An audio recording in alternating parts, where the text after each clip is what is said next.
Melissa. Hi, Miss Scott. How are you doing today? Fine, thank you. And how was your weekend? I wish I could say fun. I spent most of it parked behind a stack of books, trying to get prepared for today.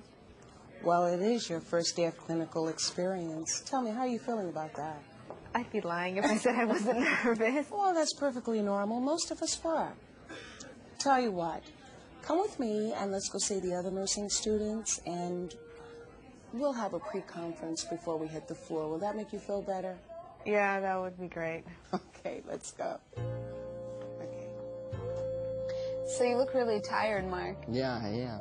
You know how when you go out and you know And you you have a don't lot do of your work to work. do? Yeah, and you regret it the next morning? Yeah, but we're prepared. then I mean, we spent weeks You're preparing for stuck this. with cramp. You guys probably know each other. Melissa, this is Mark. Hello, Melissa. Good morning. And See you this is again. Katie. Hi. Hi. So I thought we'd have a review before we hit the floor. You know, take some time to focus on the day's goals and, first of all, relax. Now, our primary objective today will be vital signs, so let's review some key points.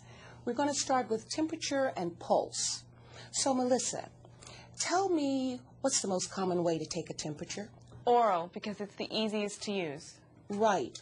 But you should avoid taking a patient's temperature orally if they had any type of nose or mouth surgery, or if they're suffering from diseases in the oral cavity. And you shouldn't take an oral temperature if the patient can't close their lips around the thermometer. About how often and when should you take a patient's temperature? Well, say that depends on your condition and the hospital policy. But you should always wait about, 15 minutes to a half an hour after the patient has eaten anything or had anything to drink, just to ensure that you get an accurate reading. Now, let's talk about measuring a patient's pulse. Oh, that's okay. What's the most common pulse site for both children and adults? The radio pulse That's right. And how are pulse rates measured? in beats per minute. And you place your fingers, do you mind? Oh, not at all. Go You ahead. place your fingers over the artery like this, so that the fingers are flat against the skin. Very good. Just be sure not to just press with the fingertips. And remember, you can use the same technique for other peripheral pulses, too. Melissa, how about respiratory rate, and how is that measured?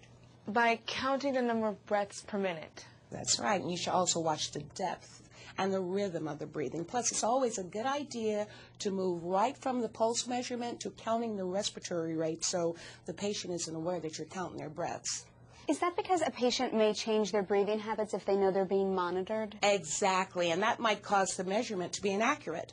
So let's get started. Mark, why don't you and Katie go meet your patients, and I'll trail Melissa for a while and catch up with you a bit. It sounds Okay? good. Great. Thank you. Have fun. Relax.